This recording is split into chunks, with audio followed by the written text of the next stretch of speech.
सुप्रभातं सर्वेषां कृते नमो नमः। अद्य वयं संस्कृतविषये द्वितीयपाठः मम यात्रावृत्तम् इत्यस्य पाठः अभ्यासः पश्यामः। अत्र पठामः। आज हम द्वितीय पाठ जो हमारा मम यात्रावृत्तम पाठ चल रहा था, इसके सब अभ्यास को या जिन लोगों ने शब्दार्थ नहीं किए हैं वो शब्दार्थ भी कर लेंगे इस पाठ के। और फिर आज हम देखेंगे अभ्यास। इस पाठ के मैंने आपको मम यात्रावृत्तम पाठ को पढ़ा करके आपको पाठ का सारांश भी भेजा था और समझाया भी था। पाठ में आपने अपनी आमोदनी की कॉपी में किया होगा, आपको कहा गया था। आज हमारा अभ्यास में पहला क्वेश्चन है प्रश्नानाम उत्तराणि लिखत, अर्थात प्रश्नों के उत्तर लिखिए। ठीक है, पहला क्वेश्चन हमसे पूछा गया है आराधना किमर्थम आगरा नगरम अगच्छत। जो आराधना थी वह क्यों आगरा नगर गई। ठीक है, आराधना किमर्थम आगरा नगरम अगच्छत, अर्थात आराधना क्यों आगरा नगर गई। किमर्थम अर्थात क्यों। ठीक है, अगच्छत अर्थात गई। जो हमारे यहाँ पे धातु रूप जो चल रहे थे वो हमारे कौन से धातु, लंग लकार के धातु रूप का ज़्यादा से ज़्यादा यहाँ पे प्रयोग हो रहा था, है ना, बीते हुए काल का।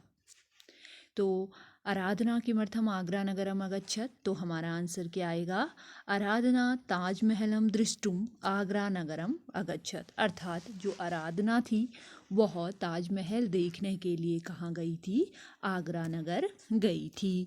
तो हमारा आंसर क्या होगा, आराधना ताजमहलम दृष्टुम आगरा नगरम अगच्छत। ठीक है, आपने पाठ को पढ़ा, उसमें हमने पढ़ा जो आराधना नाम की जो लड़की थी वह कहाँ गई, ताजमहल देखने के लिए आगरा गई। सेकंड क्वेश्चन है ख केशवः कुत्र अगच्छत। केशव कुत्र अर्थात कहाँ, अगच्छत अर्थात गया। केशव कहाँ गया।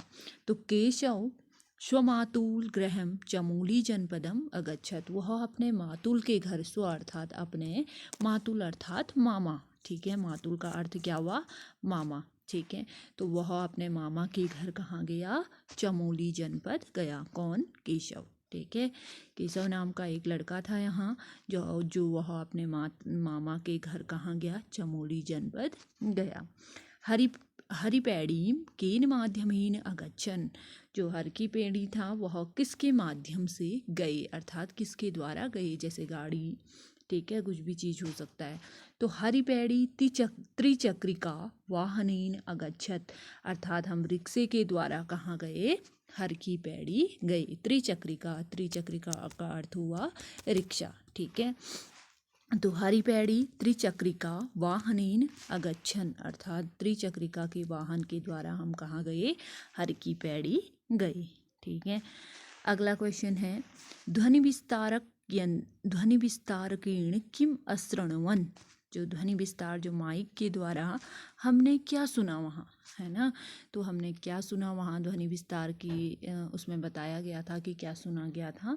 तो हमारा आंसर आएगा ध्वनि विस्तारकेण गंगा स्तुतिम अशृण्वन, ध्वनि विस्तार के द्वारा अर्थात माइक के द्वारा, लाउड स्पीकर के द्वारा हमने क्या सुना वहाँ, गंगा की स्तुति, अशृण्वन अर्थात सुना। ठीक है, अगला क्वेश्चन है हरिद्वारे कानि प्रमुख मंदिराणि सन्ति। हरिद्वार में, हरिद्वारे आया तो हरिद्वार में कानि अर्थात कौन, प्रमुख अर्थात मुख्य, ठीक है, प्रमुख मंदिराणि सन्ति, मंदिर हैं, कौन कौन से वहाँ प्रमुख मंदिर हैं। तो हरिद्वार आप लोग गए होंगे, आपको पता होगा हरिद्वार में कौन कौन से प्रमुख मंदिर हैं और इस पाठ में किन किन मंदिरों का वृत्त रखा गया है।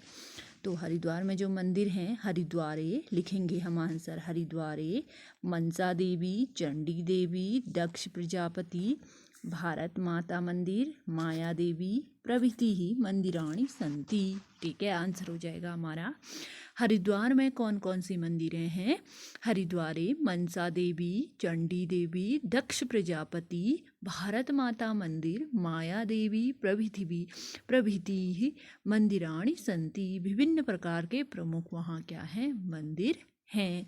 इस प्रकार से हम आंसर लिखेंगे। दूसरा क्वेश्चन हमसे पूछा गया है लङ्लकारस्य रूपाणि दृष्ट्वा अधोलिखित धातूनां रूपाणि लिखत। यहाँ पे जो भी प्रयोग हुआ है, हमारा क्या प्रयोग हुआ है, लंग लकार का प्रयोग हुआ है ना, लंग लकार धातु का प्रयोग हुआ है। तो हमें एक धातु दी है लंग लकार में, कौन सी धातु है, वह गम धातु, जिसको हम गम धातु का अर्थ हुआ जाना, या गच्छ धातु भी हम इसे कह सकते हैं। ठीक है, इन दोनों का अर्थ क्या होता है, जाना।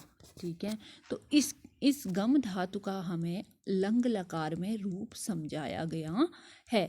तो हमें रूप समझाया है लंग लकार में, तो हमने इसी को देखते हुए, इस लंग लकार को देखते हुए इन धातुओं का भी लंग लकार में रूप बनाना है। जिस प्रकार से यह गम धातु का बना हुआ है, इसी के अकॉर्डिंग इतने हंस, पठ, लिख, वध, नी, क्रि और खाद धातु के क्या बनाने हैं, रूप बनाने हैं। ठीक है, आया समझ में। जैसे हमें दिया है गम धातु लंग लकार में दिया है अगच्छत, अगच्छताम, अगच्छन, अगच्छ, अगच्छतम, अगच्छत, अगच्छम, अगच्छाव, अगच्छाम, ये हो गया हमारे लंग लकार में गम धातु के। अब हमने इसका हंस धातु का बनाना है, तो आपको सारे धातु रूप हमने 6th-7th में बताए हैं। तो 6th-7th के अकॉर्डिंग ही हम क्या करेंगे, इन धातुओं को इसी के अनुसार बनाएंगे। हंस धातु का क्या हो जाएगा, अहसत, अहसताम, अहसन, अहस, अहस्तम, अहसत, अहसम, अहसाव, अहसाम। ठीक हो गया। पठ धातु का आप लोगों को पता है, अपठत, अपठताम, अपठन, अपठ, अपठतम, अपठत, अपठम, अपठाव, अपठाम, है ना। लिख का भी क्या हो जाएगा, और लग जाएगा, और लंग लकार में क्या हो जाता है हमारा लिख धातु का, अलिखत, अलिखिताम, अलिखन, अलिख, अलिखतम, अलिखत, अलिखम, अलिखाव, अलिखाम। इस प्रकार से वध का अर्थ होता है बोलना। ठीक है, तो बोलने के उसमें नी धातु है, ले जाने के अनयत, नी धातु नयति नयत अनयंती जो चलता है हमारा। वध धातु अवदत, अवदताम, अवदन, अवध, अवदतम, अवदत, अवदम, अवदाव, अवदाम। ठीक है, इस प्रकार से। ठीक है, अनयत, अनयताम, अनयन नी धातु है, अनय, अनयतम, अनयत, अनयम, अनयाव, अनयाम। इस प्रकार से हम धातु रूप को बनाएंगे। ठीक है, क्रि धातु है करने के अर्थ में, अकरूत, अकरुताम, अकुरुवन, अकुरु, अकुरुतम, अकुरुवत, अकुरम, अकुरुम, अकुर्म, अकुरुआव, अकुरुआम। ठीक है, इस प्रकार। खाद धातु है, अखादत, अखादताम, अखादन, अखाद, अखादतम, अखादत, अखादम, अखदाव, अखदाम। इस प्रकार से हम रूप को, लंग लकार के रूप को इसी प्रकार से बनाएंगे जिस प्रकार से मैंने आपको समझाया। हमने इस गम धातु के अकॉर्डिंग, इसी के अनुसार, अर्थात इस धातु को देखते हुए, दृष्टवा अर्थात देख करके, लंग लकार का जो धातु दिया है इसको देखकर अन्य धातु जो दिए गए हैं इनके रूप खुद बनाने हैं। चौथा क्वेश्चन, उदाहरण अनुसारम धातु रूपेषु कत्वा प्रत्ययम योजित्वा नूतन पदम रचयत। अब देखो, उदाहरण के अनुसार कत्वा प्रत्यय जोड़ करके हमने नया पद, नूतन अर्थात नया पद का निर्माण करना है। जिस प्रकार यथार्थ, जैसे मैं आपको समझाया है, गम धन कत्वा क्या बना, गत्वा। ठीक है, गम हमारी धातु है, कत्वा हमारा क्या है, प्रत्यय है। तो जो ये कत्वा प्रत्यय होता है, इसमें सिर्फ लास्ट का शेष क्या रहता है, त्वा शेष रहता है, और धातु रूप इसमें जुड़ जाती है। और क्या शेष रहता है, त्वा यहाँ पे शेष रहता है। ठीक है, कत्वा प्रत्यय में जैसे पठ धन कत्वा, यहाँ पे त्वा शेष रहेगा और पठित्वा बन जाएगा, पढ़ करके। ठीक है, नी धन कत्वा, नीत्वा, त्वा यहाँ क्या लग जाएगा, इन धातुओं के पीछे लग जाएगा, जिसका अर्थ हुआ नीत्वा अर्थात ले जा करके। खेल धन कत्वा, खेलित्वा, खेल करके। लिख धन कत्वा, लिखित्वा, लिख करके। हंस धन कत्वा, हंसित्वा, हंस करके। दृष्ट धन कत्वा, दृष्ट्वा, देख करके। चल धन कत्वा, चलित्वा, चल करके। पत धन कत्वा, पतित्वा, गिर करके। इस प्रकार से हमने इन धातु के साथ कत्वा प्रत्यय जोड़ना है और बनाना है। मैंने आपको बना करके यहाँ समझाया है। अब इन 3 क्वेश्चन को आज आप अपनी 4 क्वेश्चन को आप अपनी कॉपी में करेंगे। ठीक है, अस्तु, नमो नमः, धन्यवादः।